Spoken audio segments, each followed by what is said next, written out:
بسم اللہ الرحمن الرحیم۔ جنگ صفین تاریخ اسلام کے اہم اور دردناک واقعات میں سے ایک ہے۔ یہ وہ جنگ ہے جس میں امیر شام معاویہ بن ابی سفیان، جو پہلے خلفاء کے دور سے ہی شام کا گورنر رہ رہا تھا، امیر المؤمنین علیہ السلام نے اپنی ظاہری خلافت میں سب سے پہلے معاویہ کو شام کی گورنی سے ہٹانے کا حکم صادر فرمایا۔ لیکن چونکہ خلیفہ ثالث کو قتل کیا گیا تھا اور معاویہ نے اسی بہانے لوگوں کو اپنے گرد جمع کر لیا اور حضرت علی علیہ السلام کی حکم عدولی کرتے ہوئے معزولی سے انکار کر کے لشکر ترتیب دی اور امیر المؤمنین علیہ السلام کے خلاف بغاوت کر کے لشکر لے کر روانہ ہوا۔ امیر المؤمنین علیہ السلام بھی لشکر لے کر میدان میں آئے اور دریائے فرات کے قریب دونوں لشکروں کا آمنا سامنا ہوا۔ اس واقعے میں بہت سے اسباق چھپے ہیں۔ ان میں سے ایک تاریخی واقعہ نہر فرات سے پانی لینے سے متعلق ہے، جہاں امیر المؤمنین علیہ السلام کی مروت و شجاعت، اسلامی و انسانی اقدار کی پاسداری اشکار ہوتی ہے۔ صفین میں امیر المؤمنین علیہ السلام کی معاویہ سے پہلی مرتبہ مخبیر ہو رہی ہے۔ معاویہ کے لشکری اس طرف سے آتے ہیں اور آپ کے لشکری اس طرف سے جاتے ہیں۔ پھر وہ ایک مقام پر جو دریائے فرات کے کنارے واقع تھا ایک دوسرے کے نزدیک ہو جاتے ہیں۔ معاویہ اپنے ساتھیوں کو حکم دیتا ہے کہ وہ پیش قدمی کریں اور اس سے پیشتر کہ علی علیہ السلام اور اس کے ساتھی وہاں پہنچیں، پانی ان پر بند کر دیں۔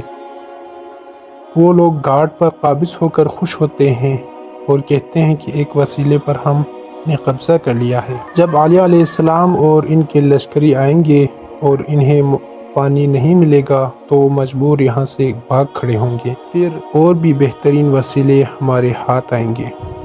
تب امام علی علیہ السلام نے اپنے لشکریوں سے فرمایا کہ ہمیں پہلے ان لوگوں سے بات چیت کر لینی چاہیے، شاید اس طرح ہم اس مشکل کو حل کر سکتے ہیں، کیونکہ جو گرہ ہاتھوں سے کھل جائے اسے دانتوں سے نہیں کھولنا چاہیے۔ اس لیے جہاں تک ممکن ہو تم کوئی ایسا کام نہ کرو کہ مسلمانوں کے دو گروہ کے درمیان جنگ اور خون ریزی شروع ہو جائے۔ چنانچہ آپ علیہ السلام نے معاویہ کو پیغام بھیجا، ابھی ہم اس مقام پر پہنچے بھی نہیں اور تم نے پانی بند کر دیا۔ معاویہ نے جنگی مشاورتی کونسل تشکیل دی اور اپنے سرداروں سے رائے طلب کی کہ تم کیا مناسب سمجھتے ہو، ہم ان کے لیے پانی کھول دیں یا نہیں؟ ان جنگی مشیروں میں سے بعض نے کہا پانی کھول دیجئے اور بعض نے کہا نہ کھولیے۔ چنانچہ عمرو عاص نے کہا کہ علی علیہ السلام کے لیے پانی کھول دیجئے ورنہ وہ بزور حاصل کر لیں گے اور آپ کی بے عزتی ہوگی۔ دوسروں نے کہا نہیں، ہم نہیں کھولیں گے اور وہ ہم سے لے بھی نہیں سکتے۔ چنانچہ پانی نہ کھولا گیا اور یوں امیر المؤمنین علیہ السلام پر جنگ مسلط کر دی گئی۔ آپ دیکھتے ہیں کہ اس وقت علی علیہ السلام آ کر کھڑے ہوئے اور اپنے لشکر کے سامنے ایک رزمیہ تقریر کرنے لگے۔ اس تقریر کا اثر 1000 ڈولوں، 1000 باجوں، 1000 نغموں اور 1000 فوجی مارچوں سے زیادہ تھا۔ آپ علیہ السلام نے بآواز بلند فرمایا، اے لوگو، معاویہ نے گمراہوں کے ایک ٹولے کو اپنے گرد جمع کر لیا ہے، انہوں نے تم پر پانی بند کر دیا ہے، کیا تم جانتے ہو کہ انہوں نے کیا کیا ہے؟ انہوں نے تم پر پانی بند کر دیا ہے۔ لوگو، تم جانتے ہو کہ تمہیں کیا کرنا چاہیے، تمہیں 2 راستوں میں سے ایک کا انتخاب کرنا چاہیے۔ وہ تم سے جنگ کے لقمے طلب کرتے ہیں تو اب یا تو تم ذلت اور اپنے مقام کی پستی اور حقارت پر سر تسلیم خم کر دو، یا اپنی تلواروں کی پیاس خون سے بجھا کر اپنی پیاس پانی سے بجھاؤ۔ میرے ساتھیوں، کیا تم پیاسے ہو؟ کیا تم میرے پاس اس لیے آئے ہو کہ تمہارے پاس پانی نہیں اور تم پیاسے ہو اور پانی چاہتے ہو، اور تمہیں چاہیے کہ پہلے اپنی تلواریں ان پلیدوں کے خون سے سیراب کرو تاکہ پھر خود تم پانی سے سیراب ہو جاؤ۔ بعد میں آپ علیہ السلام نے ایک جملہ فرمایا جس نے سب میں جوش و خروش پیدا کر دیا۔ امام علی علیہ السلام نے رزمیہ اور عسکری نگاہ سے موت اور زندگی کی تعریف کرتے ہوئے فرمایا، اے لوگو، زندگی کے کیا معنی ہے اور موت سے کیا مراد ہے؟ کیا زندگی کے معنی زمین پر چلنے، کھانے پینے اور سونے کے ہیں؟ کیا موت سے مراد زمین میں دفن ہو جانا ہے؟ نہیں، تمہارا ان سے دب جانا جیتے جی موت ہے اور غالب آ کر مرنا جینے کے برابر ہے۔ نہ یہ زندگی ہے اور نہ وہ موت ہے۔ زندگی یہ ہے کہ مر جاؤ اور فتح مند رہو، اور مرنا یہ ہے کہ زندہ رہو لیکن دوسروں کے محکوم اور مغلوب ہو کر جیو۔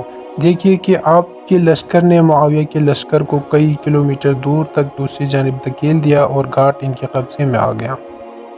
انہوں نے بڑھ کر پانی روک لیا اور معاویہ پانی سے محروم ہو کر رہ گیا۔ تب اس نے ایک خط بھیجا جس میں پانی کھول دینے کی درخواست کی گئی۔ علی علیہ السلام کے اصحاب نے کہا یہ ناممکن ہے کہ ہم ان کے لیے پانی کھول دیں، کیونکہ اس کی پہل خود معاویہ نے کی اور کہا ہم تمہیں پانی نہیں لینے دیں گے۔ لیکن امیر المومنین علیہ السلام نے فرمایا ہم یہ کام ہرگز نہیں کریں گے، کیونکہ ایک بزدلانہ فعل ہے۔ میں میدان جنگ میں دشمن کا سامنا کرتا ہوں، لیکن ایسی بندشوں کے ذریعے ہرگز فتح نہیں چاہتا۔ ایسی غیر انسانی باتوں کے ذریعے فتح پانا میرے شایان شان نہیں، اور ایک معزز اور محترم مسلمان کی شایان شان نہیں۔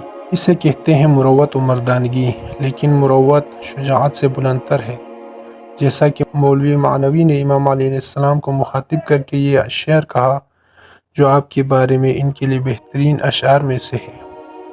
در شجاعت شعر ربانیستی، در مروت خود کی دانت کیستی۔